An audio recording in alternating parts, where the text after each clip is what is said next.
Robert Williams stepped through the revolving glass doors of Prestige Grand Houston at precisely 3:47 p.m. on a Tuesday afternoon, carrying nothing that would mark him as the man who owned every marble tile beneath his feet. The worn leather jacket hung loose over a faded gray Henley, jeans with honest creases at the knees, a canvas backpack that had seen better years slung over one shoulder. He dressed this way deliberately, the same careful anonymity he'd employed at 22 other properties over the past 11 months. Houston was supposed to be different. The flagship, the crown jewel generating $276 million annually, nearly a quarter of the entire company's profits flowing through this single location's books. The lobby stretched before him in calculated opulence. Chandeliers descended from coffered ceilings like frozen waterfalls of light. Italian marble reflected faces back at themselves, forcing guests to confront their own presence in this temple of luxury. Robert had approved every design element 5 years ago, back when the renovation plans crossed his desk with architect renderings and budget projections. He remembered signing off on the Carrara marble specifically because it didn't show wear easily. Built to last, built to impress. A young family clustered near the concierge desk, parents corralling 2 children who kept trying to touch everything shiny.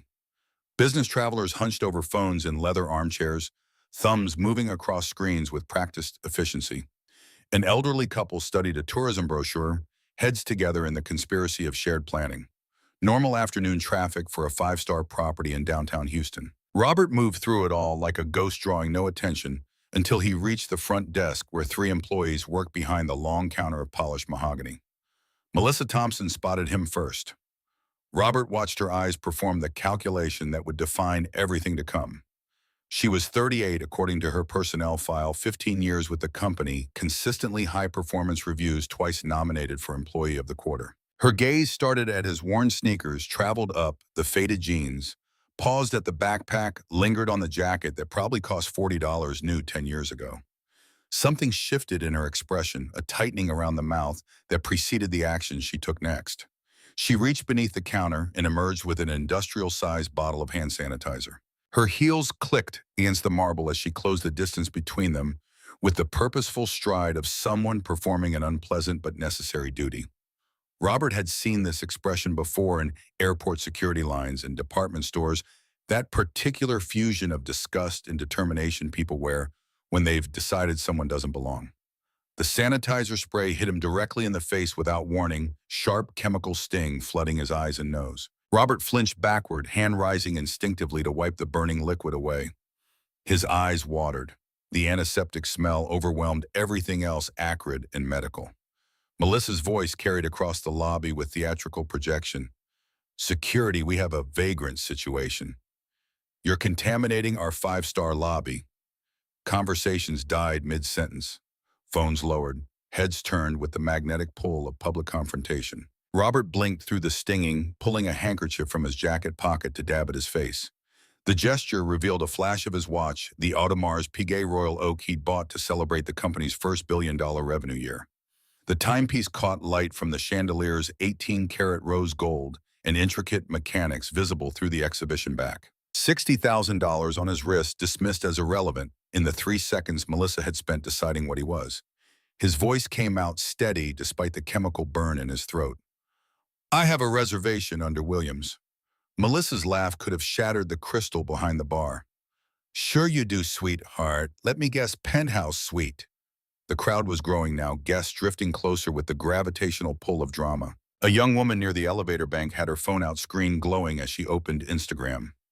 Rachel Flores, though Robert didn't know her name yet, angled for the best view. Her thumb tapped the live icon. 12 people joined her stream within seconds. Robert kept his tone conversational, the same measured calm he'd use in a board meeting. "Actually, yes. R. Williams penthouse suite confirmed last week." Melissa turned to address her expanding audience like a prosecutor making opening statements. "They always pick the most expensive rooms. It's part of the psychology. Make the biggest claim, hope we're too polite to question it." Robert's phone buzzed in his pocket. The screen lit up, visible against the dark denim call notification glowing Joshua, FaceTime. His son's timing was impeccable in the worst possible way. Robert let it ring through to voicemail, but Melissa had seen the movement. Her hand flew to her chest in theatrical alarm. Everyone step back. He's reaching for something. The lobby tensed collective inhale of breath. The young family's father moved his children behind him. A businessman's coffee cup trembled against its saucer. Robert slowly raised both palms, showing empty hands. I was checking my phone. My son's calling. Melissa's voice dripped skepticism. Of course he is. They always have someone calling, setting up the next move in whatever con they're running. Rachel's viewer count climbed past 50. Comments flooded the screen faster than she could read them. What's happening? Is that guy okay? This looks bad. The details that should have given Melissa pause went unnoticed or willfully ignored. The boarding pass peeking from Robert's jacket pocket showed Delta One First Class ATL to IAH dated yesterday. The American Express Centurion card, just visible in the outer pocket of his backpack, that particular shade of black that only exists for customers who spend $250,000 annually. The handkerchief he'd used to wipe his face was monogrammed linen, RJW in subtle thread. A security guard emerged from the corridor behind the concierge desk, radio crackling at his hip. Gary Young, 42, 20 years in private security, decorated military background that included 2 tours overseas. His personnel file showed exemplary service, never a complaint filed against him. He approached with practiced authority, hand, resting on the radio but not yet keying the mic. Sir, you need to leave now. Robert met his eyes without flinching. I have a confirmed reservation. Could we verify it at the desk? Melissa cut in before Gary could respond. We don't waste time on obvious frauds. This man walked in off the street looking for whatever he can scam, and I won't expose our legitimate guests to this situation. A second employee materialized at Melissa's side, another woman in the charcoal blazer that marks senior front desk staff. Brenda Wright, 45, assistant manager, 12 years with Prestige Grand.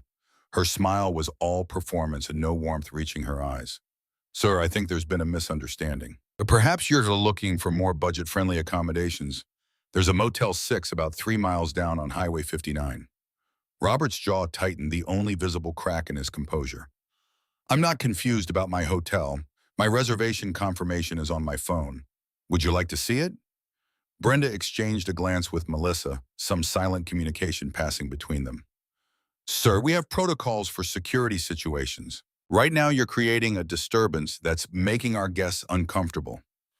The irony would have been funny if it wasn't so perfectly calculated. Robert was the only person in the lobby who hadn't raised his voice. He'd made no threatening gestures, issued no demands beyond asking to check in like any other guest. But he was black in an expensive hotel while wearing clothes that didn't broadcast wealth, and that combination had triggered responses embedded deep in the operational DNA of his own company. Rachel's live stream hit 500 viewers. Her whispered commentary floated across the marble. You guys, this is insane. They're treating this man like he's dangerous just for existing in their lobby. An elderly businessman near the registration desk finally spoke up, his voice carrying the authority of someone accustomed to being heard. Excuse me, but this seems excessive. Why not just check the gentleman's reservation? Melissa whirled on him with barely contained frustration. Sir, with all due respect, you don't understand the security challenges we face daily. People like this target luxury establishments specifically. They study our protocols, learn our weaknesses, fake credentials that look legitimate. She gestured toward Robert with undisguised contempt. They dress up just enough to get through the door, put on expensive accessories, probably purchased at pawn shops or rented for the day, and then try to intimidate honest working people into giving them access to places they don't belong. The businessman, Mr. Harrison, according to the gold card Robert could see clipped to his briefcase, opened his mouth to respond. Then he looked at Melissa's face, at the gathering crowd, at Gary's hand on his radio. Whatever argument he'd been building collapsed under the weight of not wanting to be involved. He settled back into his chair, eyes returning to his laptop screen. The moment of potential intervention died quietly. Robert's phone buzzed again. Joshua calling back, persistent in the way only 10-year-old children can be.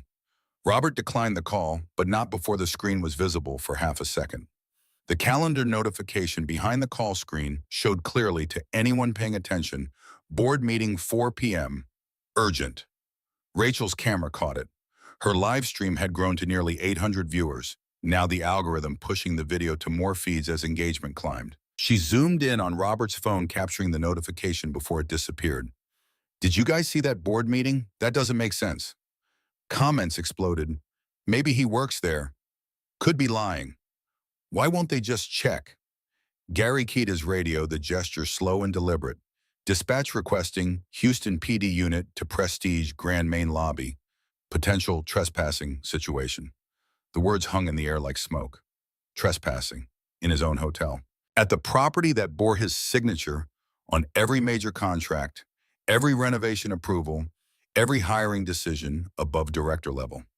Robert felt something cold settle in his chest, not quite anger, more like the distant recognition of a test he had designed without fully understanding what passing or failing would cost. A text message vibrated through Stephen Taylor, GM. "Sir, are you in the building? Angela said she thought she saw you in the parking structure." Robert's thumb hovered over the screen. One text would end this. 5 words would transform the entire situation. He let the notification fade unanswered. Melissa pulled out her own phone, holding it up to film Robert with aggressive visibility. "I'm documenting everything for our legal team. This is what harassment looks like, people. They come in here, make demands, create scenes, and then cry discrimination when we protect our business and our legitimate guests." The crowd had swollen to maybe 30 people now, forming a loose circle with Robert at the center. Some faces showed discomfort, others curiosity. A few nodded along with Melissa's narrative. The young family had retreated to the elevator bank, parents positioning themselves between children and whatever they decided this situation represented. Robert's phone buzzed a third time, Joshua again, but FaceTime this time instead of a regular call. Robert made a decision, accepting the call, but holding the phone low, angled away from the crowd. Joshua's face filled the screen, video connection crystal clear. His voice carried that particular pitch of childhood concern. "Dad, why aren't you answering? Is everything okay?" Robert kept his voice low. "I'm fine, buddy. Working on something. Can I call you back?" But Joshua was 10 and 10-year-olds notice everything adults try to hide. "Why do you sound weird? Dad, is someone being mean to you?" Melissa's radar locked onto the conversation. She stepped closer, trying to see the screen. "Who's he talking to? This could be coordinating something." Robert ended the call before Joshua could say anything else. The boy's confused expression disappeared back into darkness, replaced by the lock screen wallpaper. A photo from last summer, Robert and Joshua on the beach in Galveston, both grinning at the camera with the Gulf of Mexico stretching behind them. Another text from Stephen. "Security flagged activity in lobby. Do you need assistance?" The careful flirting wasn't accidental. Stephen knew something was wrong but didn't know what. Robert imagined him in the executive offices 3 floors up, getting fragmentary reports from staff, trying to piece together a situation that didn't make sense from the information available. Rachel's live stream crossed 1,500 viewers. Local news bloggers were starting to join the feed, verified accounts with thousands of followers amplifying the signal. The comments section moved too fast to read individual messages, just a blur of outrage and curiosity and schadenfreude. Gary's radio crackled, "Copy that, young. Unit en route, ETA 4 minutes.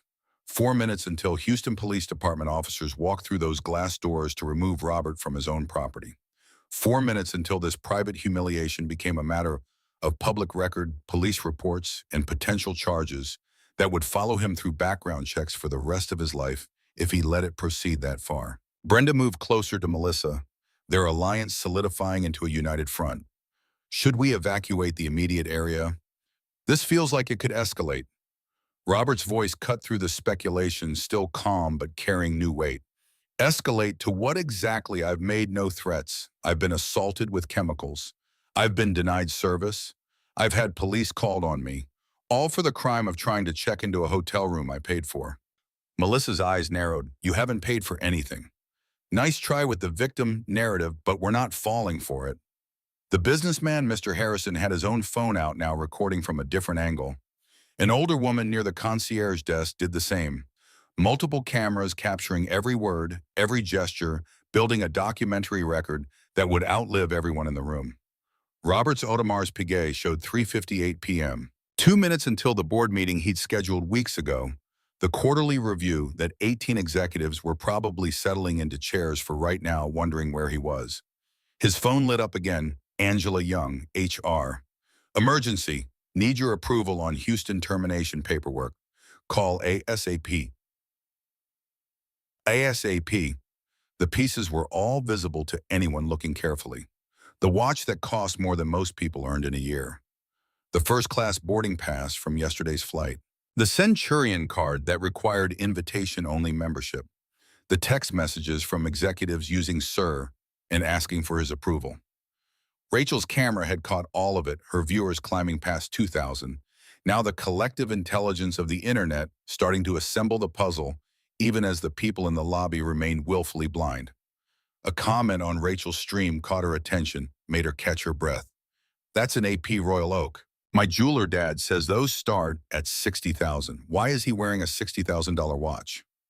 She read it aloud without thinking, voice rising. You guys, someone just said his watch cost $60,000. Melissa didn't miss a beat. Fake or stolen? Probably bought it off the street for 50 bucks. They think expensive accessories make them blend in, make us think they belong. But doubt had entered the equation, now spreading through the crowd like water finding cracks. People looked at Robert with new attention, trying to reconcile the worn jacket with the watch that couldn't be faked. Not with those complications visible through the exhibition, back not with that particular quality of craftsmanship. Gary shifted his weight hand, moving away from his radio for the first time. Some instinct that came from 20 years of reading situations from combat zones where correct threat assessment meant survival was starting to send warning signals his nervous system couldn't quite articulate. Robert checked his watch again, the gesture casual but loaded with meaning for anyone still paying attention to details. 4 p.m. exactly. Somewhere 3 floors above them, 18 executives were looking at an empty chair at the head of the conference table, checking their own watches, wondering if they'd gotten the meeting time wrong. His phone rang, not a text this time, but an actual call. The name on the screen was visible to anyone within 10 feet. Stephen Taylor, GM. Robert let it ring once, twice. On the third ring, he made the decision that would end one version of the story and begin another. His thumb accepted the call. He didn't put it on speaker, but the marble acoustics of the lobby carried sound in unexpected ways, and Stephen's voice was loud with barely controlled panic. Robert's words were chosen with surgical precision, each one a detonation.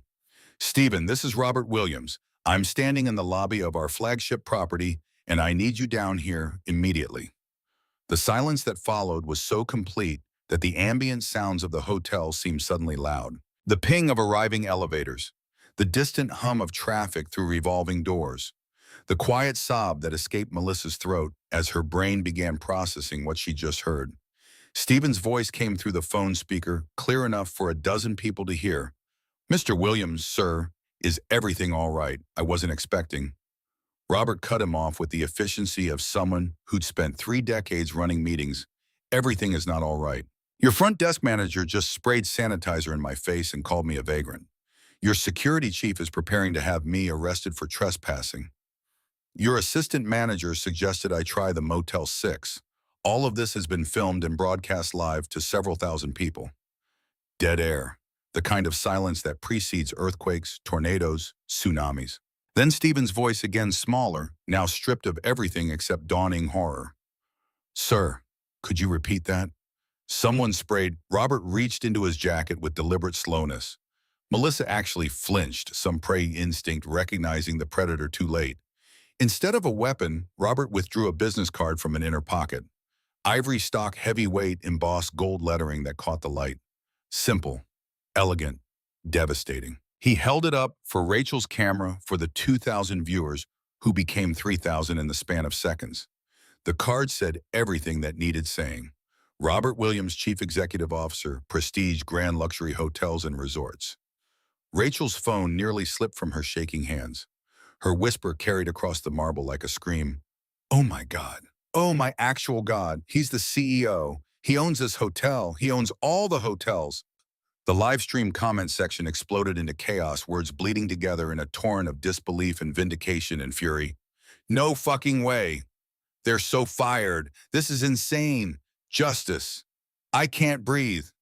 Melissa Thompson stared at the business card like it was written in a language her brain refused to translate. Her mouth opened and closed, producing no sound.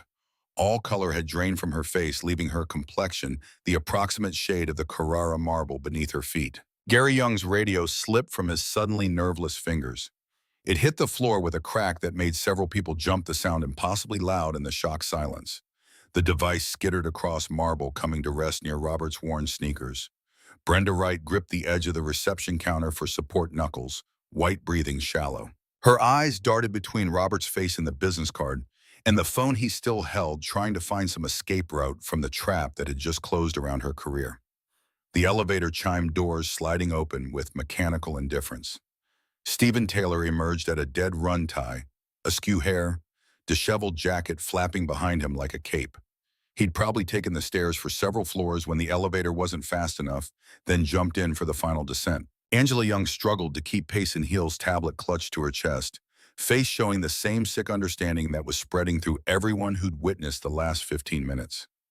Stephen spotted Robert immediately, his expression cycling through confusion to recognition to absolute terror in the span of 3 seconds. He'd probably known Robert was in Houston, the text messages made that clear, but finding him standing in the lobby like this, surrounded by cameras and witnesses and staff who'd just committed career suicide, was nightmare made flesh. "Mr. Williams," Stephen's voice came out hoarse, destroyed. "Sir, I am so profoundly sorry. I had no idea you were in the building." "If I had known, if you had notified me." Robert's interruption was surgical. "If you had known, your staff would have behaved professionally. The question is why they don't behave professionally when they think no one important is watching." The words landed like physical blows. Stephen actually staggered, one hand reaching for the concierge desk to steady himself. Angela moved to a side tablet screen, showing what looked like organizational charts, termination paperwork already being pulled up with the efficiency of an HR director who saw the future and was preparing documentation for it. Robert addressed the crowd, his voice carrying the measured authority of boardroom presentations.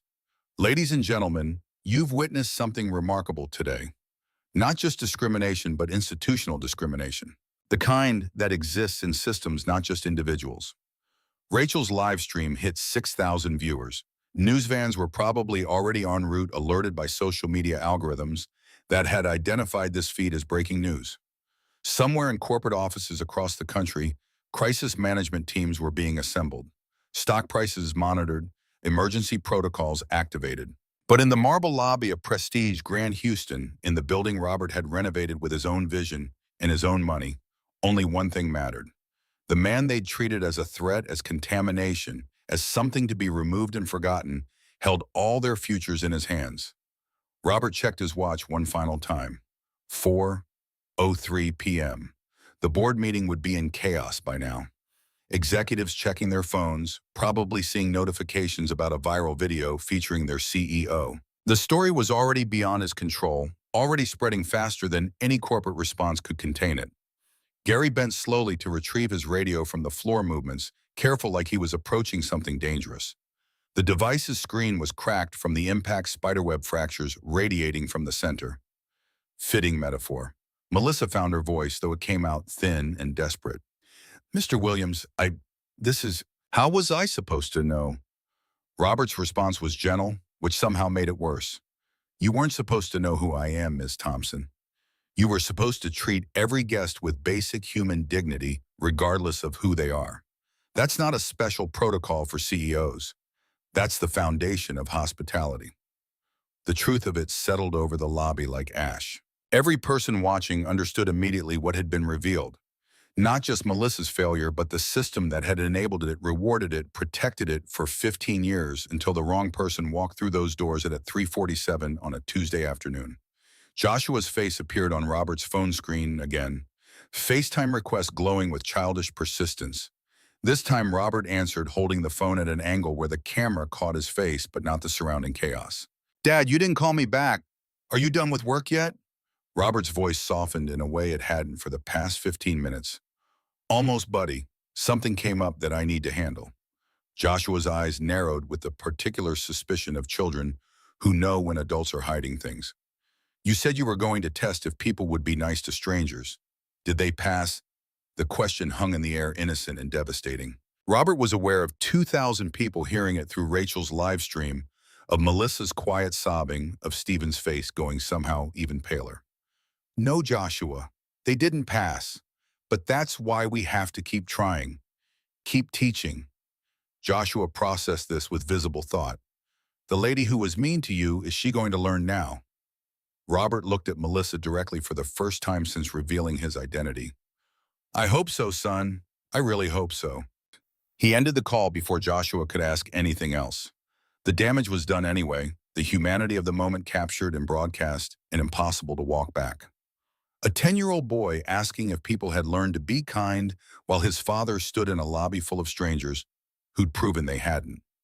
Mr. Harrison, the elderly businessman who'd briefly tried to intervene, stood up from his chair. His voice carried across the lobby with unexpected authority. Mr. Williams, I apologize for not doing more. I saw what was happening and I let myself be intimidated into silence. Robert nodded acknowledgement. Sir, you spoke up once. That's more than most people do. The failure here isn't yours. Rachel's live stream crossed 10,000 viewers, the number climbing with exponential acceleration as major accounts shared the feed. Local news stations were posting links. National outlets would pick it up within the hour. The video would be everywhere by evening, dissected and discussed, and turned into think pieces about race and class and the invisible barriers that existed even in spaces that marketed themselves as welcoming everyone who could pay. Angela approached with careful steps, tablet extended. Mr. Williams, we need to discuss immediate remediation procedures. Robert's phone showed 4:07 p.m. The board meeting would be completely derailed by now. Executives probably watching the live stream themselves, the quarterly financial review abandoned in favor of crisis management.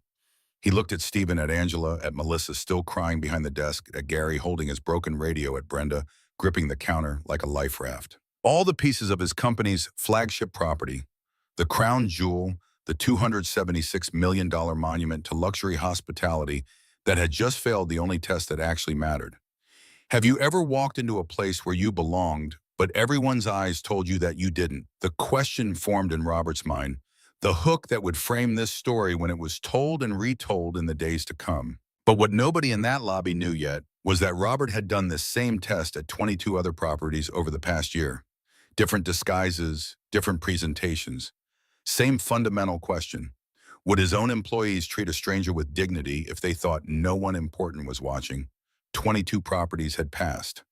Every single one. Houston was supposed to be the finale, the confirmation that the culture he'd built extended even to his highest revenue location. Instead, it had become the catastrophic failure that would define everything that came next. Robert pulled out his phone one more time, opening the Messages app. A text to the board. Meeting postponed, emergency in Houston, will brief you within the hour. Then another message, this one to his assistant back in Atlanta. Clear my schedule for the next 72 hours. I'm not leaving Houston until this is fixed. Stephen watched him type, understanding dawning that this wouldn't be handled with a quick apology and some internal discipline. This was about to become very public, very permanent, very expensive. Robert pocketed his phone and looked at the assembled crowd, at the cameras still recording, at the future being written in real time, across social media feeds and group chats and news alerts. Mr. Taylor, I need you in the executive conference room in 5 minutes. Miss Young, bring termination paperwork in our discrimination response protocols. And someone cancel that police call before officers waste their time on a situation that's already been resolved. Gary moved to his radio, then remembered it was broken. He pulled out his personal cell instead, dialing dispatch with shaking hands. The crowd began to disperse slowly, guests returning to their business, but phones still out, still recording, still documenting. The story was too big now to contain within the marble walls of one hotel lobby. It belonged to everyone who'd ever wondered if they'd be treated differently based on how they looked, how they dressed, what assumptions strangers made in the first 3 seconds. Rachel ended her live stream after 15 minutes of continuous recording, fingers trembling as she tapped the final button. 14,000 people had watched. The video had been downloaded and shared across multiple platforms before she'd even stopped broadcasting. It would live forever now in cloud storage and in internet archives, in the collective memory of everyone who'd witnessed a CEO getting sprayed with sanitizer in his own hotel. Robert walked toward the elevators, Stephen and Angela falling into step behind him like soldiers following a general into battle. The executive conference room on the fifth floor waited along with decisions that would reshape 23 properties and 12,000 employees and the future of a company Robert had built from a single motel in Atlanta 28 years ago. But what nobody in that lobby understood yet, what wouldn't become clear for another 30 minutes, was that this wasn't just about three employees who'd made catastrophic errors in judgment. This was about the systems that had enabled those errors, protected them, rewarded them with performance bonuses and employee of the quarter nominations. Robert had tested those systems and found them broken. Now came the harder part, tearing them down and rebuilding something better from the wreckage. The elevator doors closed on Melissa's sobbing, on Gary's broken radio, on Brenda's white-knuckle grip on the marble lobby that would never feel quite the same to anyone who'd stood there for the past 15 minutes. The numbers climbed second floor, third floor, fourth floor, carrying Robert toward consequences that had been 15 years in the making. Part one of the test was complete. Houston had failed spectacularly, publicly, permanently. Now came the reckoning. The executive conference room occupied the southwest corner of the fifth floor, floor-to-ceiling windows, offering views of downtown Houston that Robert had once found inspiring. Now the skyline just felt like witness to failure. Stephen fumbled with the key card 3 times before the lock disengaged his hands, shaking badly enough that Angela finally took the card and opened the door herself. The room could seat 20 comfortably around the Brazilian rosewood table. Robert took the chair at the head, the same position he'd occupied during the grand opening 5 years ago, when champagne flowed and city officials praised his vision for urban revitalization. Stephen and Angela positioned themselves opposite each other in the middle, creating a buffer zone that wouldn't protect them from what was coming. Robert's phone lit up with incoming calls. Board members, executives from other properties, his attorney, 3 different public relations firms, whose services Prestige Grand kept on retainer. He silenced them all and placed the phone face down on the table. Angela's tablet showed the organizational chart for Houston operations, 43 employees across front desk, concierge, housekeeping, food service, maintenance. Her finger hovered over Melissa Thompson's name, the delete function 1 tap away from activation. Stephen's voice came out hoarse. "Sir, I need to understand what happened. How long were you in the lobby before?" Robert cut through the question with precision. 15 minutes and 23 seconds, from the moment I walked through the doors until I called you. I recorded the entire interaction on my phone, though Ms. Flora's live stream probably captured better angles. He pulled up the video on his device, turned the screen so they could both see. The footage started at 3:47 p.m. timestamp visible in the corner. Robert walking through revolving doors, approaching the front desk. Melissa spotting him, her expression shifting from neutral to disgusted in the span of 2 seconds. The sanitizer bottle emerging from beneath the counter. Angela's hand went to her mouth as the spray hit Robert's face on the small screen. Stephen closed his eyes, unable to watch his flagship property's reputation immolate in real time. Robert let the video play without commentary. Melissa's theatrical pronouncements about vagrants and contamination. Brenda's suggestion about budget accommodations 3 miles away. Gary's hand moving to his radio, the call going out for police assistance. Mr. Harrison's brief intervention and subsequent retreat. The crowd growing phones multiplying Rachel's live stream, gaining viewers with exponential velocity. The business card reveal played out again. Rachel's shocked whisper carrying through the phone's speaker. "He's the CEO. He owns this hotel." Robert paused the video at 4:03 p.m. freeze frame on Melissa's face as comprehension destroyed her from the inside out. 15 minutes and 16 seconds of continuous recording, every word documented, every choice preserved in digital amber. "This video is on my personal phone." Robert's voice was conversational, almost gentle. "The live stream that Ms. Flores broadcast reached 14,000 concurrent viewers before she ended it. It's been downloaded and shared across multiple platforms. YouTube, Twitter, TikTok, Instagram, Facebook. Local news stations have already called requesting interviews. CNN's Houston bureau left 3 messages in the past 20 minutes. Stephen's face had gone gray, the color of old newspaper. Angela typed furiously on her tablet, pulling up social media analytics that showed the spread in real time. The video had been viewed over 200,000 times in the past hour, shared 17,000 times, generated 12,000 comments, and climbing.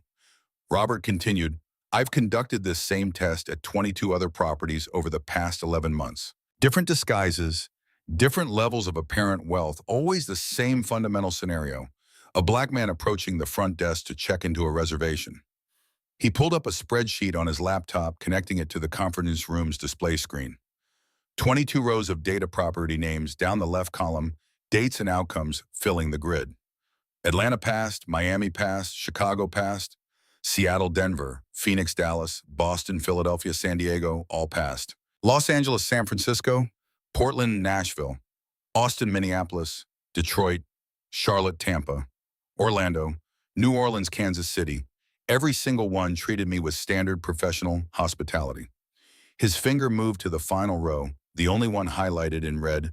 Houston, the flagship, the highest revenue property in the entire portfolio, $276 million annually flowing through this location, and it failed catastrophically. Stephen's voice cracked. Sir, I had no idea this kind of behavior was happening.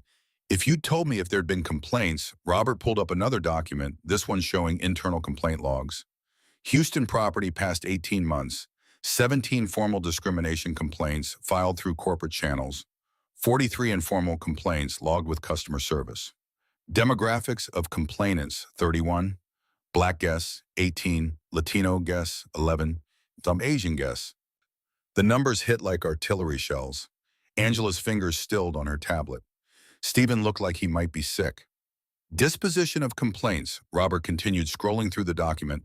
11 marked customer misunderstanding. 14 classified as resolved through service recovery, which means you comped their rooms and hoped they'd go away. 8 listed as no evidence to support claim. 27 logged but never investigated beyond initial report. His eyes locked on Stephen. You've been general manager here for 2 years. You saw these numbers in quarterly reviews. They were in the reports you signed off on. What did you think was happening? Stephen's mouth opened and closed, searching for words that wouldn't damn him further. The previous GM told me that Houston has unique challenges. Demographics, economic disparity. We get a lot of guests trying to... He stopped hearing how it sounded out loud. The rationalization that had made sense in private conversations disintegrated under scrutiny. Robert's voice remained steady, trying to what, Stephen? Trying to exist while black. Trying to check into rooms they'd paid for, trying to access a service that's supposedly available to anyone who can afford it. Angela found her voice. Mr. Williams, we need to discuss immediate remediation. Terminations need to happen today, preferably in the next hour, while the incident is still fresh. Waiting makes it look like we're deliberating instead of acting decisively. She pulled up termination paperwork on her tablet, 3 employee files ready for execution. Ms. Thompson has been with the company 15 years, Mr. Young 20 years, Ms. Wright 12 years. Combined, we're looking at significant severance obligations unless we can document cause for immediate dismissal. Robert's phone buzzed with an incoming text from his attorney. Saw the video. Do not terminate anyone until we discuss. Exposure to wrongful termination claims is significant. He showed the message to Angela, who nodded grimly. Standard advice, but wrong in this context. The video evidence is overwhelming. Any jury would side with us on cause for termination. Stephen finally rallied enough courage to speak. What about second chances, training probation periods? Give them the opportunity to learn from this. The question hung in the air like a grenade with the pin pulled.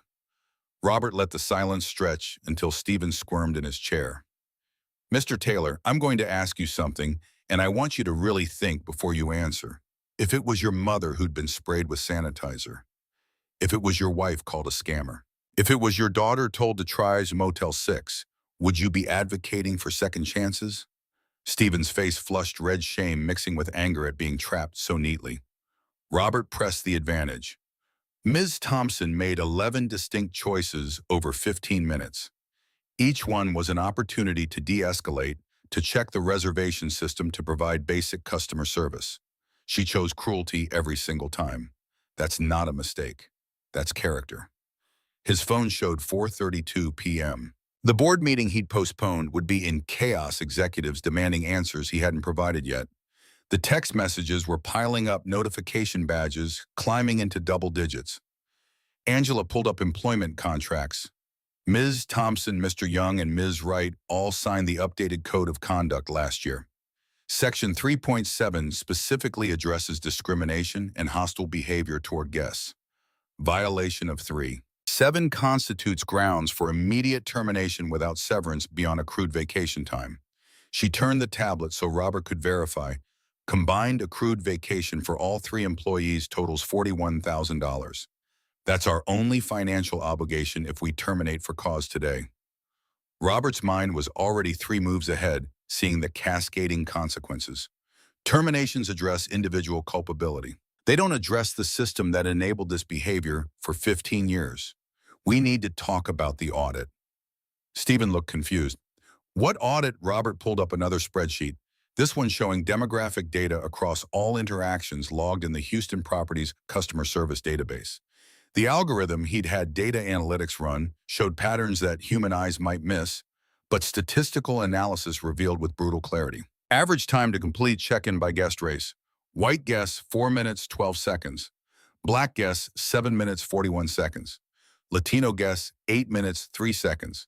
Asian guests, 6 minutes, 52 seconds. He advanced to the next slide. Percentage of guests asked for secondary identification. White guests, 12%. Black guests, 47%. Latino guests, 41%. Asian guests, 33%.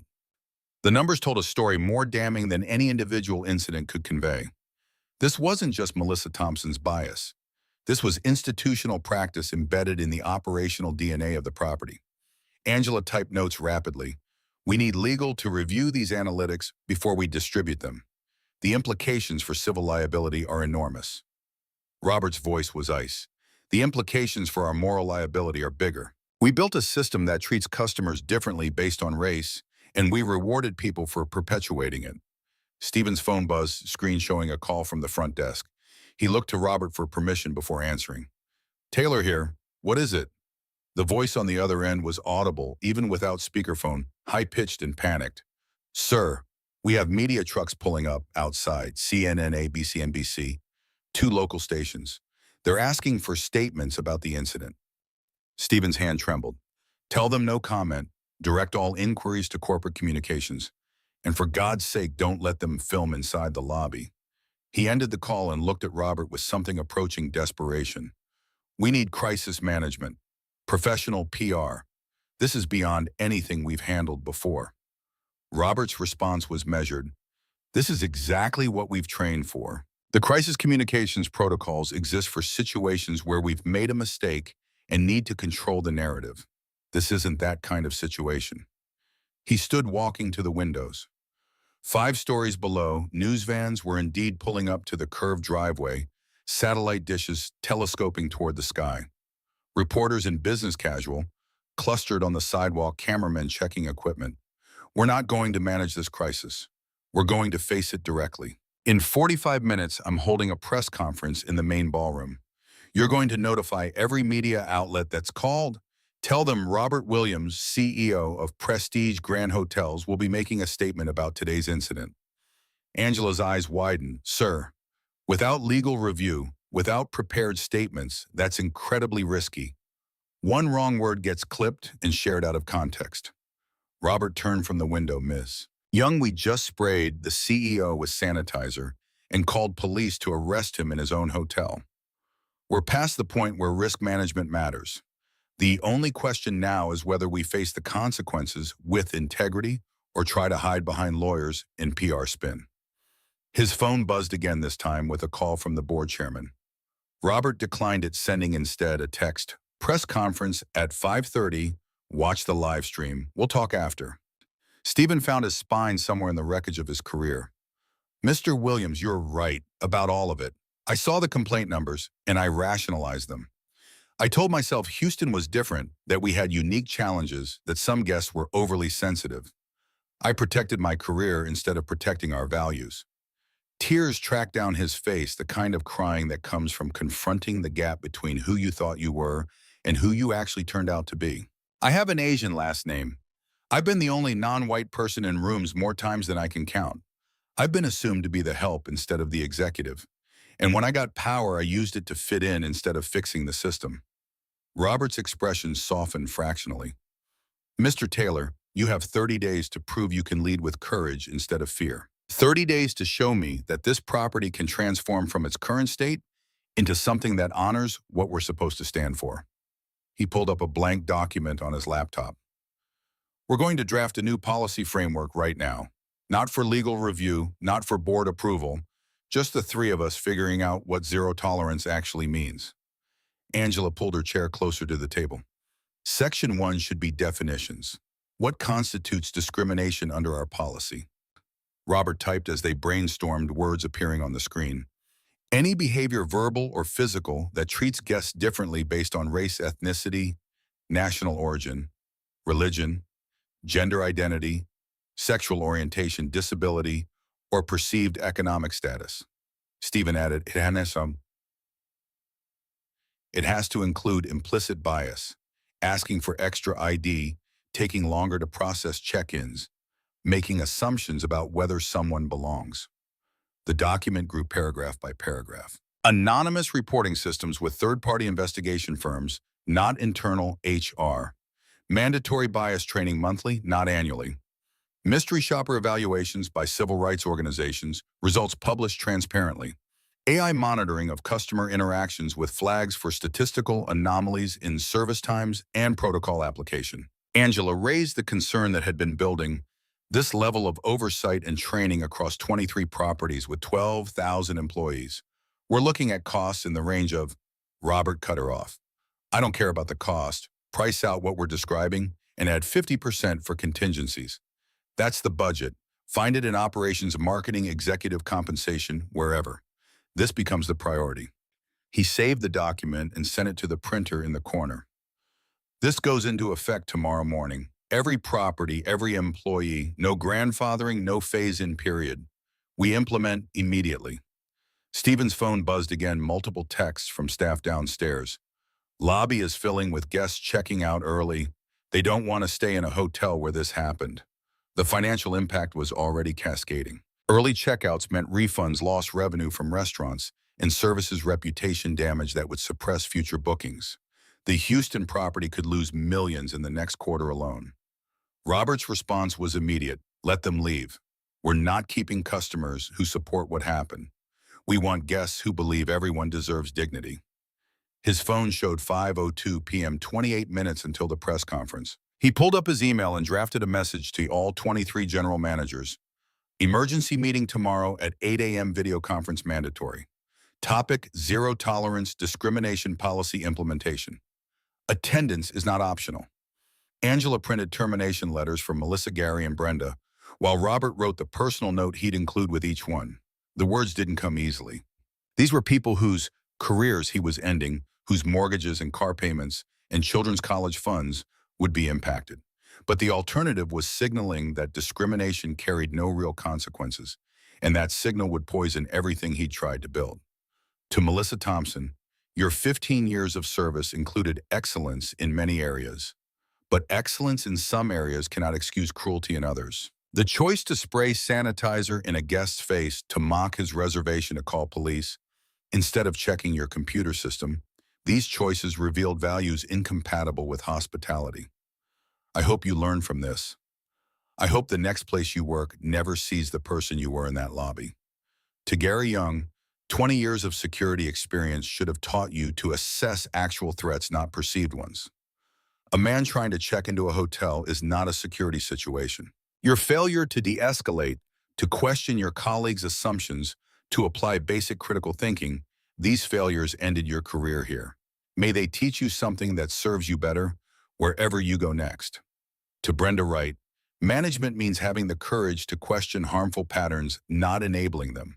You had authority and you chose to use it supporting discrimination instead of stopping it. That choice has consequences. He signed each letter personally, his signature the same flourish he'd practiced as a young man, trying to look more confident than he felt. Angela placed them in personnel folders, the bureaucratic machinery of termination, grinding through its necessary functions.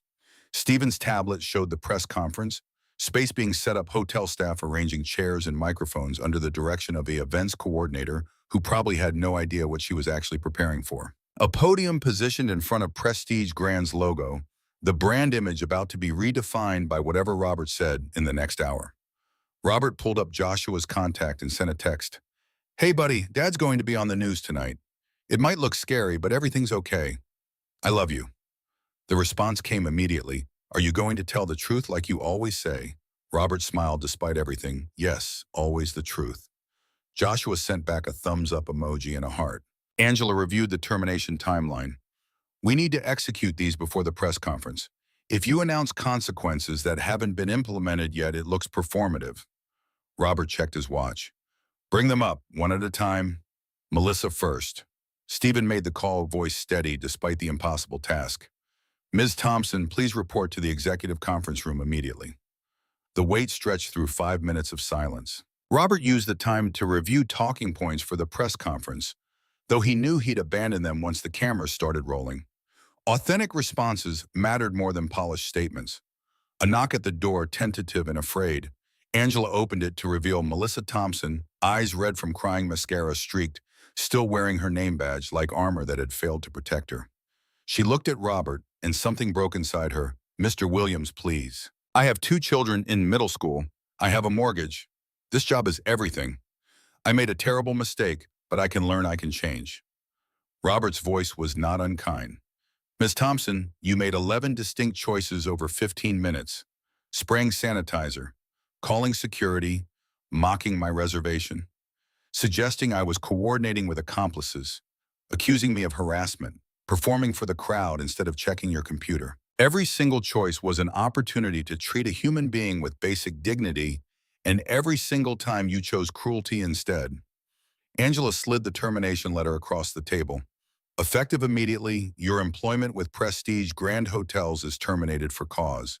You'll be escorted to collect personal items, surrender all company property, and vacate the premises within 30 minutes. Melissa's hands shook as she read the letter, the words probably blurring through her tears. The video is everywhere. No hotel will ever hire me again. You're not just firing me, you're ending my entire career. Robert met her eyes without flinching. You ended your career when you decided a person's worth was measured by their clothing. When you saw someone who didn't fit your assumptions and chose humiliation over verification. Those choices are yours. These consequences are yours. I hope they teach you something. Angela touched Melissa's shoulder with surprising gentleness. You have 1 hour to collect belongings. Security will escort you. If you cooperate, we won't pursue charges for assault. The word landed like a slap. Melissa's head snapped up. Assault. Robert touched his face where the sanitizer had hit. You sprayed chemicals in my eyes without provocation. That's battery under Texas law. I'm choosing not to press charges because I want you to have the opportunity to rebuild your life. But that generosity requires you leaving immediately and quietly. Melissa stood on shaking legs, Angela guiding her toward the door. Before she left, she turned back one last time. I really do have kids. They're going to ask why mommy got fired. What am I supposed to tell them? Robert's response was immediate. Tell them the truth. Tell them you treated someone badly because of how they looked and there were consequences. Tell them it's a lesson you learned too late, but one you hope they learn in time. The door closed behind her. Stephen slumped in his chair like a puppet with cut strings. Angela made another call. Mr. Young, report to executive conference room immediately. Gary arrived 3 minutes later, still in uniform, broken radio clipped to his belt, like evidence of the day's failures. He stood at attention, military bearing, unable to hide the defeat in his eyes. The termination was faster this time, the script familiar. Gary took his letter without protest, read it in silence, and placed it back on the table with parade ground precision. His voice was quiet. Sir, in 20 years of security work, I've made thousands of judgment calls. Today I made the wrong one. I saw a black man in casual clothes and assumed threat instead of guest. My training should have prevented that. My experience should have prevented that. I have no excuse.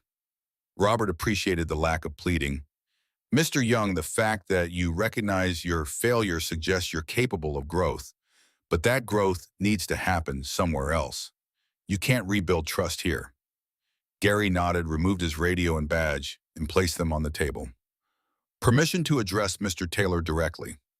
Stephen looked startled but nodded permission. Gary's words came out measured. Sir, you saw the complaint numbers and did nothing. You're still employed. I enforced a manager's directive and I'm terminated. That's not justice, that's scapegoating. The accusation hung in the air. Stephen's face flushed, but before he could respond, Robert intervened. Mr. Young, you're absolutely right. The system failed before you did. But your termination isn't about fair distribution of blame. It's about sending a message that this behavior ends now permanently at every level. He turned to Stephen. Mr. Taylor has 30 days to prove he can reform this property's culture. If he fails, he'll be terminated too. The difference is I'm giving him the chance to fix what he enabled. You don't get that chance because your role required immediate assessment of situations, and you failed that assessment catastrophically. Gary accepted this with military stoicism, shook Stephen's hand with unexpected grace, and left without another word. Brenda Wright's termination followed the same pattern. She cried less than Melissa argued, more than Gary ultimately accepted that the decision was final. 3 careers ended in 20 minutes, the human cost of institutional failure made brutally tangible. Robert's phone showed 5:28 p.m., 2 minutes until the press conference. He stood straightened in his jacket, still the same worn leather that had triggered this entire catastrophe, and headed for the door. Angela touched his arm. Sir, you should change. Appearing on camera in those clothes after everything that happened. Robert shook his head. I'm wearing exactly what I wore when your staff sprayed me with sanitizer. That's the point. These clothes don't make me less deserving of respect, and I'm not changing them to make other people comfortable. The walk to the ballroom felt longer than it should, corridors stretching, with the weight of what came next. Staff pressed themselves against walls as he passed, eyes down the CEO, suddenly visible in ways that made everyone reassess their own behavior. The ballroom doors opened onto controlled chaos. 30 reporters, maybe more cameras on tripods, handheld recorders, phones held at various angles. The front 2 rows were packed with national media network credentials hanging from lanyards. Local stations filled the back half. Rachel Flores sat in the 3rd row, official press badge from Channel 2 News clipped to her jacket. She'd apparently turned her viral live stream into actual employment in the span of 2 hours. Robert took his position behind the podium, adjusting his microphone with practiced ease. The Prestige Grand logo loomed behind him, brand image and personal accountability merging into a single inescapable frame. Cameras went live, red recording lights blinking in synchronized judgment. Robert took a breath, looked directly into the lens of the CNN camera, and began. My name is Robert Williams. I'm the founder and CEO of Prestige Grand Luxury Hotels. At approximately 3:47 this afternoon, I walked into the lobby of our Houston flagship property to check into a reservation I'd made under my own name. Within 3 minutes, the front desk manager sprayed industrial sanitizer in my face and called me a vagrant. Within 10 minutes, security called police to have me arrested for trespassing in a hotel I own. The room was so quiet he could hear camera shutters clicking. This entire incident was broadcast live to over 14,000 people via social media. The video has now been viewed several million times. You've all seen it. You know what happened. The question isn't what happened, but why and what it means. He paused, letting the moment breathe. I've spent the past year visiting all 23 Prestige Grand properties undercover testing whether my own employees would treat guests with dignity when they thought no one important was watching. 22 properties passed that test. Houston failed. The reporters were scribbling furiously, phones recording every word. In the past 2 hours, I've terminated 3 employees, the front desk manager who assaulted me, the security chief who tried to have me arrested, and the assistant manager who suggested I try the Motel 6. Those terminations are not the end of this story. They're the beginning. He pulled out his phone, displaying the policy document on the screen behind him via wireless connection. Effective tomorrow morning, Prestige Grand Hotels implements a zero-tolerance discrimination policy across all 23 properties. Any employee engaging in discriminatory behavior will be immediately terminated. Anonymous reporting systems with independent investigation. Monthly bias training for all 12,000 employees. AI monitoring of customer interactions. Quarterly mystery shopper evaluations by civil rights organizations. The scope of it seemed to stun the room into silence. This will cost approximately $12 million in the first year. We're reallocating that budget from marketing and executive compensation, because I'd rather spend money ensuring everyone is treated with dignity than convincing people to visit hotels where dignity isn't guaranteed. A reporter from CNN raised her hand. Mr. Williams, critics might say you orchestrated this incident for publicity. How do you respond? Robert's voice was steady. I orchestrated a test. My employees failed it. If testing whether people treat strangers with basic humanity is controversial, that proves why testing is necessary. Another question this time from a local station. What about the employees who were terminated? Do they deserve second chances? Robert's answer was immediate. The front desk manager made 11 distinct choices to escalate instead of verify. The security chief called police instead of checking a computer system. These weren't split-second mistakes. They were sustained patterns of behavior caught on camera and broadcast to millions. Second chances are for people who make errors in judgment. These were errors in character. Rachel Flores raised her hand, and Robert nodded permission. Mr. Williams, you mentioned testing other properties. Did any of them show concerning patterns, even if they didn't fail as catastrophically as Houston? The question was smarter than it appeared. Robert appreciated the intelligence behind it. Yes, 3 properties showed elevated average service times for guests of color. 2 showed higher rates of requesting secondary identification. Those general managers are on notice. They have 60 days to demonstrate measurable improvement or face termination themselves. The room exploded with follow-up questions. Robert fielded them for 20 minutes, never deflecting, never hiding behind corporate speak. When asked about legal liability, he acknowledged potential lawsuits and said he'd rather face them honestly than hide behind lawyers. When asked about stock price impact, he said he'd rather build a company with values than a company with returns built on discrimination. Finally, a question from an older reporter in the back row, a man who'd probably covered civil rights stories since the 1960s. Mr. Williams, what do you want people to take away from this? Robert looked directly into the cameras. Dignity is not negotiable. It's not something you earn through the right clothes or the right credentials. It's something you're born with. The only question is whether others choose to respect it. He paused, the weight of the moment settling. I built this company to prove that excellence has no color, that success comes from serving everyone, not just people who look a certain way. Today, I learned that policies and value statements mean nothing if the people implementing them don't share those values. So we're tearing down the systems that failed and rebuilding from scratch. The quote-worthy line landed exactly as intended, captured by every camera, ready to be clipped and shared across every platform. One final thing, Robert's voice softened. To every person of color who's ever walked into a luxury hotel, wondering if you'd be welcome, wondering if you'd be questioned, wondering if you truly belonged, you do belong, always. And any establishment that makes you feel otherwise doesn't deserve your business. He stepped away from the podium without taking additional questions, the press conference ending on his terms. Camera flashes erupted like lightning, reporters shouting for one more question, but Robert was already moving toward the exit where Angela and Stephen waited. The 3 of them walked back through corridors that felt different, now the property transformed by public confession and promised reformation. Tomorrow would bring implementation challenges, resistance from managers who preferred the old ways, guests who'd demand to know why their service was being monitored. But tonight, Robert had done the only thing that mattered. He'd told the truth. 6 months transformed the lobby in ways that had nothing to do with marble or chandeliers. Robert stood in the exact spot where Melissa Thompson had sprayed sanitizer in his face, watching a young black businessman approach the front desk with the casual confidence of someone who expected to be welcomed.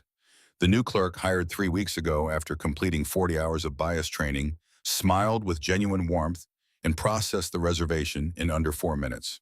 No suspicious glances, no request for secondary identification. No subtle body language suggesting the guest didn't belong. Just hospitality stripped down to its essential promise, treating strangers like they matter. The video had been viewed 61 million times across all platforms. Congressional hearings on discrimination in public accommodations cited it by name.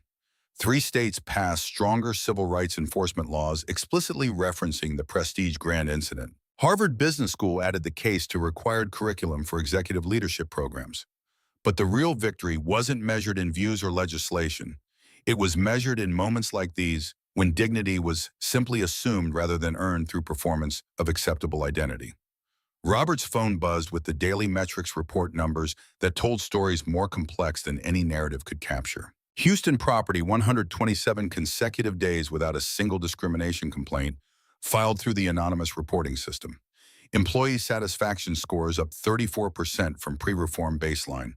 Guest loyalty metrics at record highs, repeat bookings climbing, despite the property's reputation taking the initial hit Robert had expected. Revenue down 8% in the first quarter, then recovering to match previous year by month, Vitamin now running 18% above last year's numbers as word spread about the transformation. The AI monitoring system flagged interactions in real-time, analyzing voice stress patterns and service time differentials and the microscopic ways bias manifested in customer service. Across all 23 properties, the system had generated 3,200 alerts in 6 months, each one investigated within 48 hours. 73 employees terminated for cause. 218 placed on probation with mandatory additional training. The rest cleared after investigation showed the flagged interaction fell within acceptable variance. Angela Young's department had grown from 3 HR staff to 17 dedicated teams handling the anonymous reporting system and coordinating with the third-party investigation firm Robert had hired from Washington, D.C. The firm specialized in civil rights compliance, former Justice Department attorneys who brought prosecutorial rigor to what had previously been handled with internal review and quiet resolution.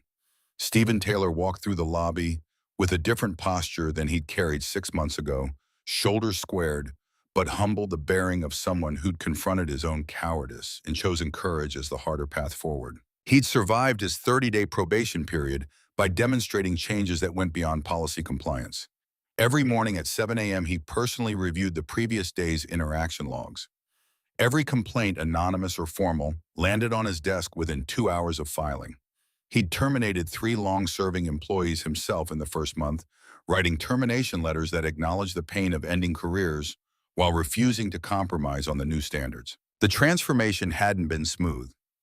18 employees resigned in the first 6 weeks rather than submit to the new monitoring and training requirements. 7 more were terminated for cause after the AI system flagged patterns of discriminatory service that had previously gone unnoticed. A conservative news network ran a segment calling the reforms woke corporate overreach that led to a brief social media campaign encouraging boycotts. But occupancy rates told a different story. Minority guests increased by 41% more than offsetting the handful of customers who decided they preferred hotels where discrimination wasn't actively prevented. Robert received death threats, of course, anonymous emails calling him a race traitor, a corporate sellout, worse epithets that his assistant filtered before they reached his inbox. 2 required FBI investigation when they included specific threats against Joshua. But those threats came from people who'd never stayed at prestige grand properties anyway. Keyboard courage from strangers whose opinions mattered less than the young Latino family currently checking in at the desk, where Brenda Wright had once suggested budget accommodations 3 miles away. Rachel Flores finished setting up her camera equipment near the concierge desk, her promotion from viral live streamer to Channel 2 news correspondent complete. She'd ridden the attention from that original video into actual journalism, breaking stories about discrimination in Houston's hospitality industry that led to reforms at competing hotel chains. Now she was back for a follow-up segment 6 months after the incident that launched both her career and Robert's transformation of an entire company. She approached with professional confidence, microphone ready. Mr. Williams, 6 months ago, this lobby was a viral flashpoint. Looking at it now, what's changed? Robert considered the question carefully, aware that his answer would be clipped and shared and analyzed. Rachel, real change isn't in the policies we wrote or the systems we implemented. It's in the commitment to accountability. We invested $12 million in training and monitoring and oversight, but the most valuable investment was in making behavior have real consequences. He gestured towards the front desk where the young black businessman was receiving his room keys. That guest right there 6 months ago, there's a significant chance he would have been asked for extra identification, questioned about his reservation, maybe even subjected to the same treatment I received. Today he checks in like anyone else. That's the change that matters. Rachel's follow-up showed the intelligence that had earned her the full-time position. Critics say your response was too harsh. Ms. Thompson lost her career over what some call a single incident. How do you respond to that? Robert's voice carried no anger, just certainty. Melissa Thompson didn't lose her career over a single incident. She lost it because she made dozens of choices over 15 minutes, each one captured on camera and broadcast to millions. The harshness wasn't in the consequences, it was in the original actions. He paused, choosing his next words with precision. We don't build better companies by excusing bad behavior. We build them by demanding excellence from every person, every interaction. That's not harsh, that's the baseline. The quote would make the evening news, Robert knew. It had the cadence of soundbite wisdom, the moral clarity that audiences craved. But he meant every word. Rachel shifted angles. We've reached out to Ms. Thompson for comment but haven't received a response. Do you know what happened to her after termination? Robert had known this question would come eventually. I know she found work in retail management about 2 months after leaving here. I know because the hiring manager called for a reference check and I was honest about why she was terminated, while also acknowledging her strengths in organization and customer service. Rachel's eyebrows rose. You gave her a reference. Robert's response was measured. I gave an honest assessment. I didn't hide what she did, but I also didn't try to destroy her ability to rebuild. She has children who depend on her. They shouldn't suffer indefinitely because their mother made terrible choices on one very public day. The answer seemed to surprise Rachel, complicating the narrative she'd probably planned. Good journalism required those complications. Behind them, the elevator chimed. Joshua stepped out wearing his school uniform backpack slung over one shoulder, face lighting up when he spotted his father. Robert had brought him to Houston for spring break, wanting his son to see the transformation firsthand, to understand what happened when you stood for something that mattered. Joshua approached with the unself-conscious confidence of 10-year-old boys. Dad, can we see the new monitoring room you promised? Robert smiled and nodded to Rachel. We can continue this later. I have a previous commitment. He led Joshua toward the executive elevators, the boy chattering about his flight from Atlanta and the math test he'd aced before vacation started. They rose to the 5th floor, walking corridors Joshua had never seen before, toward a room that hadn't existed 6 months ago. The monitoring center occupied what had been a conference room, now converted into Operations Central for the Reform Service Oversight. 12 screens displayed AI analysis of customer interactions happening across the property in real time. Green indicators showed standard service within acceptable parameters. Yellow flags marked interactions requiring supervisor review. Red alerts triggered immediate intervention. A young woman in business casual monitored the display's headset, connecting her to the front desk and concierge and housekeeping supervisors. Her name tag read Maria Gonzalez, Service Quality Supervisor. She'd been promoted from housekeeping after the anonymous reporting system flagged her as someone who'd tried multiple times to report discriminatory behavior under the previous management, only to be told she was being oversensitive. Joshua pressed his nose to the glass separating the monitoring center from the observation area. This is so cool, it's like mission control. Robert knelt to his son's eye level. You asked me once what I do at work. This is it. I build systems that make good people better and stop bad people from hurting others. One screen showed a yellow flag interaction time exceeding the threshold for guests checking in. Maria spoke into her headset, words inaudible through the glass, but body language showing calm professionalism. The front desk clerk's supervisor appeared on camera, approaching to observe. The flag resolved to green within 90 seconds, interaction completing normally. What happens if it turns red? Joshua's curiosity was infinite. Robert pulled up the protocol on his phone. Red alert means the AI detected potential discrimination. Excessive delays, requests for unusual documentation, voice stress patterns, suggesting hostility. When that happens, a supervisor intervenes immediately, takes over the interaction, and the employee is pulled for retraining or investigation. He scrolled through the log. We've had 41 red alerts across all properties in the past month. 37 were false positive situations that looked problematic to the AI, but turned out to be legitimate complications. 4 were actual discrimination attempts. Those 4 employees were terminated within 72 hours. Joshua processed this with the seriousness children bring to concepts they're just beginning to understand. Is this because of what that mean lady did to you? Robert nodded. Yes, but it's also because of what I failed to prevent before that day. The systems we had weren't working. People were being hurt, and I didn't know or didn't want to know because facing it would be hard. His phone buzzed with an incoming email, the subject line catching his attention. DOJ, Civil Rights Division, meeting request. Robert opened it, scanning the contents with growing interest. The Department of Justice wanted to discuss implementing Prestige Grants protocols as federal guidance for hospitality industry civil rights compliance. A meeting in Washington next month, senior officials from 3 different agencies. The potential to transform this single company's reforms into national standard practice. He showed the email to Joshua, who read it with furrowed concentration. Does this mean you won? Robert considered the question. It means we're just getting started.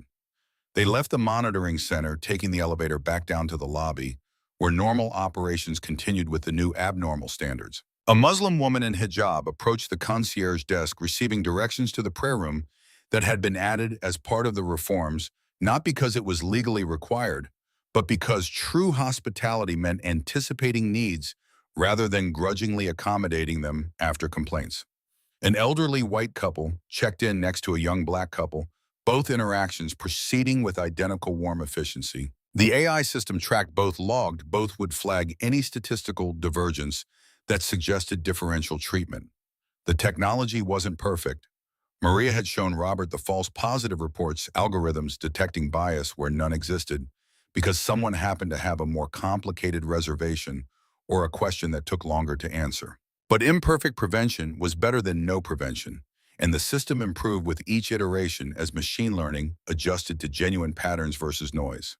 Stephen Taylor emerged from the executive office's tablet under his arm, heading toward an appointment with the diversity consultants who came quarterly to assess progress and identify remaining gaps. He spotted Robert and Joshua changing trajectory to intercept them. Mr. Williams, we just received the quarterly guest satisfaction surveys. Overall scores up 9% from last quarter, up 23% from this time last year.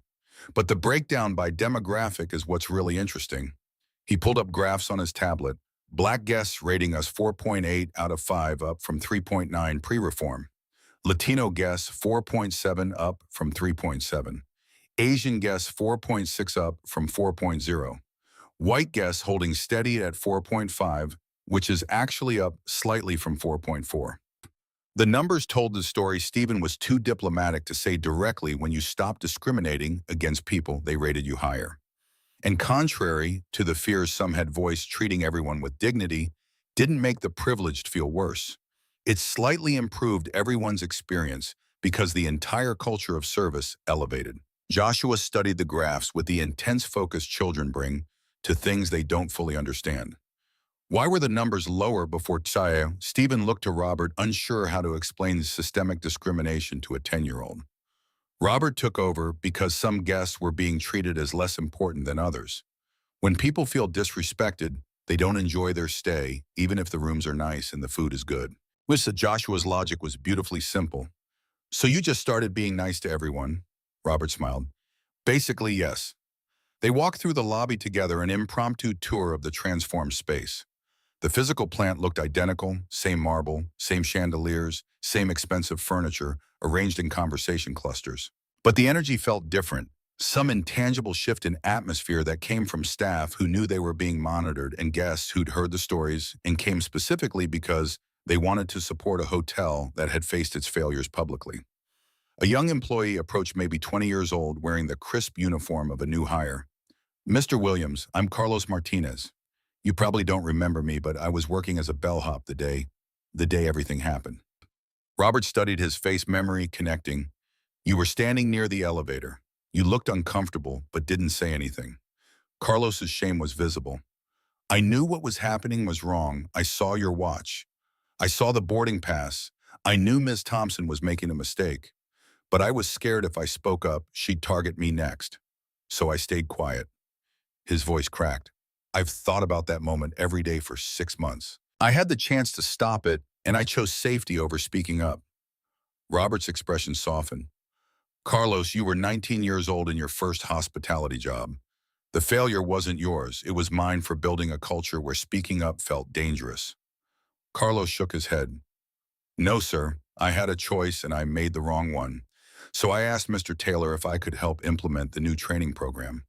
I teach the session on bystander intervention now. I tell my story the time I saw discrimination happening and stayed silent, and I make sure every new employee understands that silence makes you complicit. He pulled out his phone showing a photo of himself presenting to a classroom of new hires. 43 people have gone through my training sessions so far. Every one of them hears about my failure and why they can't repeat it. Robert felt something shift in his chest, pride mixing with gratitude. Carlos, you just taught me something important. Systems matter, but so do individuals who choose to grow from their mistakes. Thank you. The young man's eyes shone with unshed tears. Thank you for giving me the chance to be better, sir. He returned to work, leaving Robert and Joshua standing in the lobby where everything had begun and ended and begun again. Joshua tugged his father's sleeve. Dad, can I tell you something? Robert knelt down. Always, buddy. Joshua's voice was quiet. At school, there's a kid named Marcus. He's the only black kid in our grade. Some of the other kids are mean to him, say stuff about his hair and his clothes. I didn't say anything because I didn't want them to be mean to me, too. The confession hung between them, Joshua's face showing the same shame Carlos had carried. Robert pulled his son close. And you're telling me now because Joshua's words came fast, because I saw what happened here.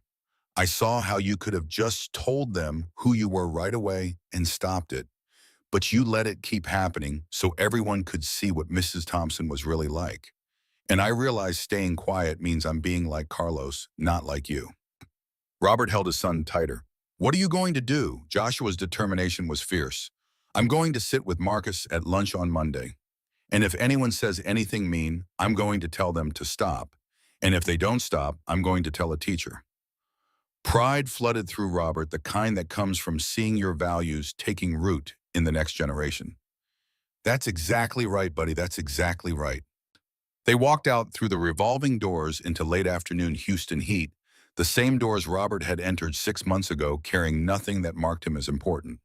A town car waited driver holding the door ready to take them to dinner at a restaurant Robert had picked specifically because it was owned by a black family who'd struggled to get traditional financing and built their success through determination and exceptional food. But first, Robert pulled out his phone and opened the email from the Department of Justice. He typed a response. I'm honored by the invitation and committed to sharing everything we've learned. However, I want to bring 2 additional people to the meeting, Carlos Martinez, the bellhop who teaches our bystander intervention training, and Stephen Taylor, the general manager who learned to lead with courage instead of fear. Real change comes from all levels, and their voices matter as much as mine. He hit send knowing the request might seem unusual but not caring. If DOJ wanted to understand how transformation actually worked, they needed to hear from the people doing the daily work of making it real. Joshua climbed into the town car, already chattering about the restaurant and what he wanted to order. Robert slid in beside him, phone buzzing with constant notifications that he ignored in favor of being present with his son. The car pulled away from Prestige Grand Houston, the building growing smaller in the rear window, but never quite disappearing. That evening after dinner, where Joshua charmed the restaurant owners with questions about how they made their signature cornbread, Robert's phone finally connected to a call he'd been anticipating. The board chairman calling for the quarterly review that had been postponed 6 months ago when a sanitizer bottle changed everything. Robert, I'll be direct. 6 months ago, half the board wanted your resignation. The other half wanted to give you time to prove the reforms would work. Robert waited, letting the man build to his point. The numbers just closed for Q2. Revenue across all properties up 15% year over year. Guest satisfaction scores at company highs. Employee retention up, legal complaints down, brand recognition through the roof. Every marketing metric is trending positive. The chairman's voice carried grudging respect. You were right. I didn't think you could transform company culture with monitoring systems and terminations. I thought you'd create resentment and drive away both employees and customers who didn't want to be watched. Robert kept his tone neutral, and a long pause. But you proved that people actually want to work for and patronize companies with clear values. The woke corporate overreach narrative lasted about 3 weeks before it was drowned out by customers specifically choosing Prestige Grand because we take discrimination seriously. The chairman cleared his throat. The board voted unanimously to extend your contract for another 5 years and approve expansion plans for 8 new properties. We're also approving your budget request for another $10 million in training and monitoring infrastructure. Robert felt vindication wash through him, though he kept his voice steady. I appreciate the board's confidence, but I need something else. Silence on the other end, wary. I need the board to diversify. Right now, we have 9 members. 8 are white, 1 is Asian American. I want to add 3 new board positions filled by candidates from underrepresented backgrounds who have hospitality experience and understand discrimination challenges firsthand. The chairman's response was careful. That's unusual. Board seats are typically, Robert interrupted. I know how board seats are typically filled. Relationships, networking, country club, connections. That's how we got a board that didn't see the Houston problems coming. I'm asking for a board that represents the guests we serve. Another pause longer this time. I'll bring it to the governance committee. No promises. Robert's voice hardened. Then let me be clear. The contract extension you just offered, my acceptance is contingent on board diversification. If the committee rejects the proposal, you'll need to find a new CEO. The ultimatum hung in the air, the kind of power play that could backfire catastrophically or reshape everything. The chairman's breathing was audible through the phone. Finally, I'll personally sponsor the proposal. It'll pass. Robert relaxed fractionally. Then I accept the contract extension. Send the paperwork. The call ended, leaving Robert staring at Houston's skyline through the hotel room window. Joshua was already asleep in the adjoining room and exhausted from the day's excitement. The city sparkled below, millions of lives playing out in the illuminated windows of office towers and apartment buildings, each person carrying their own stories of dignity, granted or denied. His phone buzzed with an incoming email, the sender making Robert catch his breath. melissa.thompson.1985@gmail.com. Subject line, thank you. Robert hesitated, finger hovering over the email, unsure if he wanted to read what she'd written.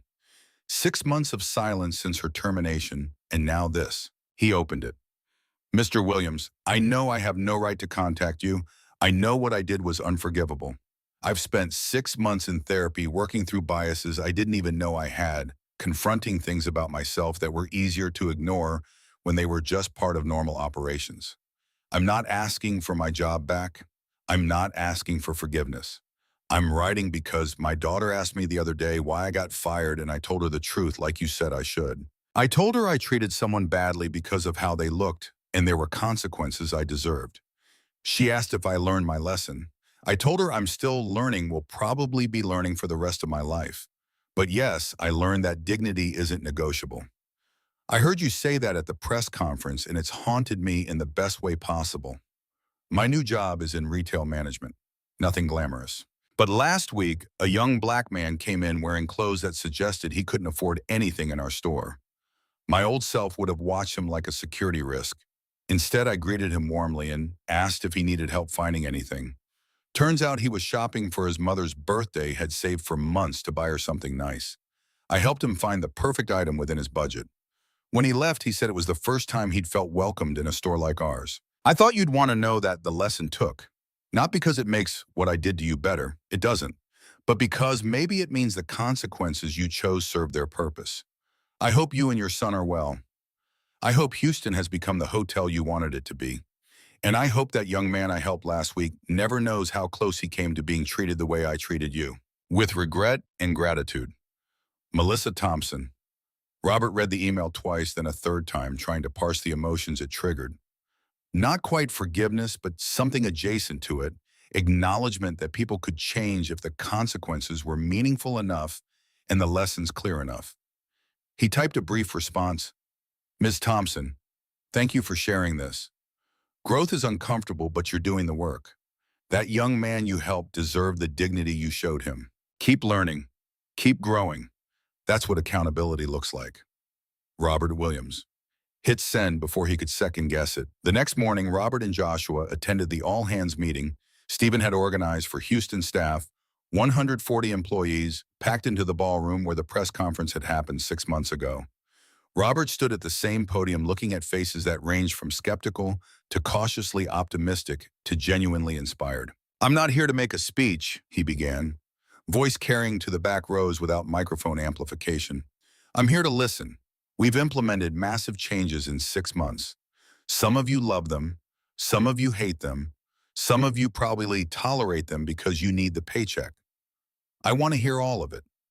He stepped away from the podium, sitting on the edge of the stage in a posture that invited conversation, rather than demanding performance. Who wants to go first? Silence stretched uncomfortably. Then a hand rose in the middle section, a housekeeping supervisor whose name badge read Patricia Santos.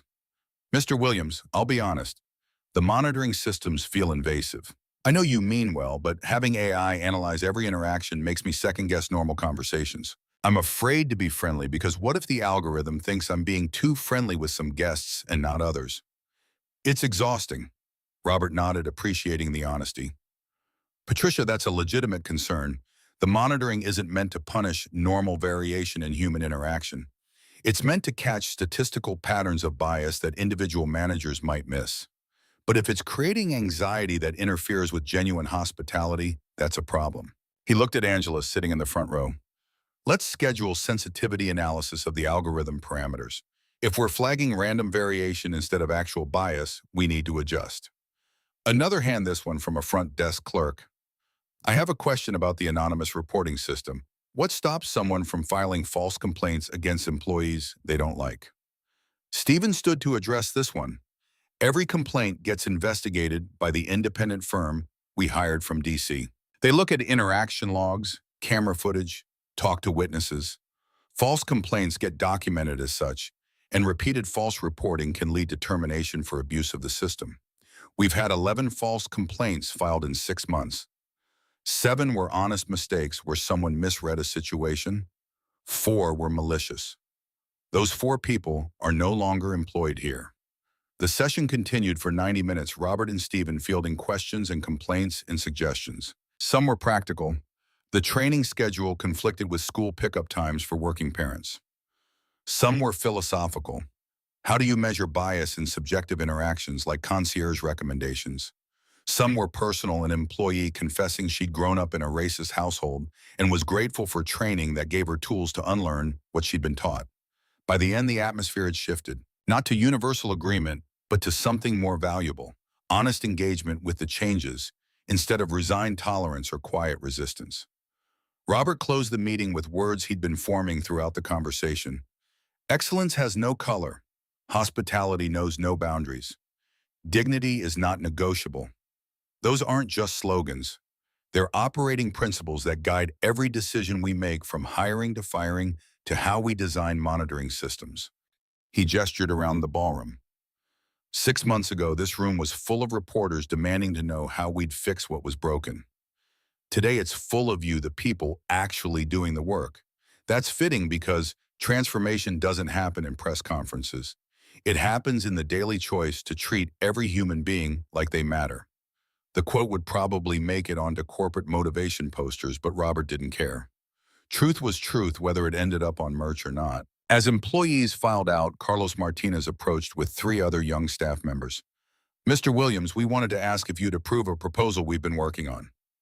Robert gestured for them to continue. Carlos pulled out a tablet showing mock-ups for a peer mentoring program. We want to pair senior employees who've successfully completed bias training with newer hires. Not management oversight, but peer support. Someone to talk to when situations feel ambiguous or uncomfortable. The other 3 employees chimed in with details, clearly having rehearsed the pitch. Robert listened to the entire presentation, impressed by the thoroughness and the organic bottom-up initiative. This is exactly the kind of innovation we need. Send the full proposal to Stephen and Angela. If they approve the pilot program, you have my backing to implement it, Houston first, then roll out to other properties based on results.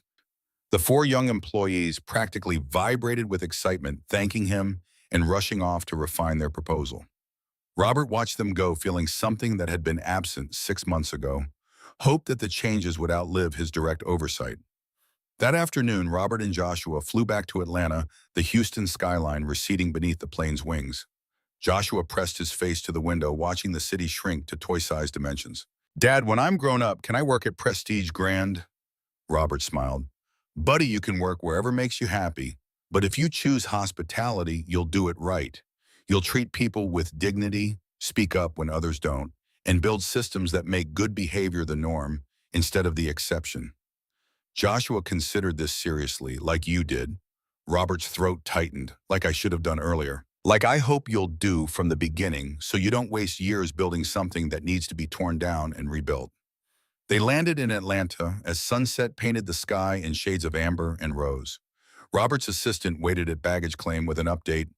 Sir, the Washington meeting with DOJ is confirmed for 3 weeks from tomorrow. They've requested a detailed briefing packet on implementation procedures. And you have 47 interview requests from business schools wanting to discuss the case study. Robert nodded. Draft responses accepting DOJ and declining the interviews for now. I'll do them after we've hit the 1-year mark and have more data on sustainability. The drive home took them through neighborhoods Robert had known his entire life, past the site where his first motel had stood before he sold it to fund expansion, past the church where his father's funeral had been held 3 decades ago. The city was full of ghosts, but they were the kind that reminded you why you built what you built. Joshua fell asleep in the car, head against Robert's shoulder, the weight of him grounding and precious. Robert thought about the email from Melissa, about Carlos teaching bystander intervention, about the young black man Marcus that Joshua had promised to defend at school. Ripples spreading outward from one terrible moment in a hotel lobby, touching lives in ways that couldn't be predicted or measured, but mattered all the same. His phone buzzed one final time, text from Angela. Final numbers just posted. Houston property finished Q2 as highest guest satisfaction score in the entire company. Steven says congratulations from the whole team. Robert stared at the message, feeling the weight of 6 months compress into a single realization. The hardest part of leadership was staying committed to values when the cost was high and the outcome uncertain. The easiest part was accepting praise when the numbers proved you right. He typed back, congratulations belong to them. We just stopped getting in their way. The car pulled into his driveway, motion sensors triggering lights that illuminated the front walk. Joshua stirred awake, disoriented, then remembered where he was. We're home. Robert helped his son out of the car. We're home. They walked inside together, Robert's mind already moving to the next challenges. 8 new properties to open with reform protocols built in from the ground up. Board diversification fights to win. DOJ briefings to prepare. The work was endless, would probably remain endless for the rest of his career. But tonight, Robert made dinner with Joshua, chattering about his plans for Monday at school, about Marcus and the bullies and the choice to speak up instead of staying silent. They ate together at the kitchen table, the same table where Robert's father had cried after being refused service at that Birmingham hotel 54 years ago. The same table where a young Robert had promised to build something better. He'd built it, then watched it fail, then tore it down and rebuilt it stronger. That was the real lesson, he thought, loading dishes into the washer while Joshua finished homework. Success wasn't about never failing. It was about how you responded when failure was broadcast to 61 million people, and you had to decide whether to hide behind lawyers and PR firms or face the truth directly. Robert's phone showed one final notification, an email from that college student in Detroit who'd written 6 months ago about majoring in hospitality management after watching the video. Subject line, update. Mr. Williams, I just finished my first semester studying hospitality management at Wayne State. My professors used your case as a teaching example in 3 different classes. I wanted you to know I'm designing my senior capstone project around implementing anti-discrimination protocols in small independent hotels that can't afford enterprise-level systems like yours. Maybe we can make dignity scalable at every price point, not just luxury properties. Thank you for showing me what leadership looks like when it costs something. Deshaun Williams, no relation but maybe in spirit. Robert read the email twice, then forwarded it to Angela with a note. Find out what this student needs to complete his capstone project. Internship, research, access, funding, whatever. This is the kind of next-generation thinking we should be supporting. He closed his laptop and joined Joshua in the living room where his son was attempting to build something elaborate with Lego's tongue stuck out in concentration. Robert settled onto the couch, content to watch, letting the day's weight finally lift. How often do we judge someone in 3 seconds? How often have we been the villain in someone else's story? And when we realize it we have the courage to change. The questions had no easy answers, but asking them was the beginning. Acting on them was the middle. And staying committed when the camera stopped rolling, that was the end that actually mattered. Robert's last thought before sleep claimed him that night was of marble lobbies and sanitizer spray and business cards that told truths people didn't want to hear, of dignity granted and dignity stolen, and the daily choice to build systems where respect was simply given freely and equally to every human being. Tomorrow would bring new challenges. It always did. But tonight, in a house where his son slept peacefully and his father's memory rested easier, Robert Williams knew he'd done the only thing that mattered. He'd told the truth, and the truth had changed everything.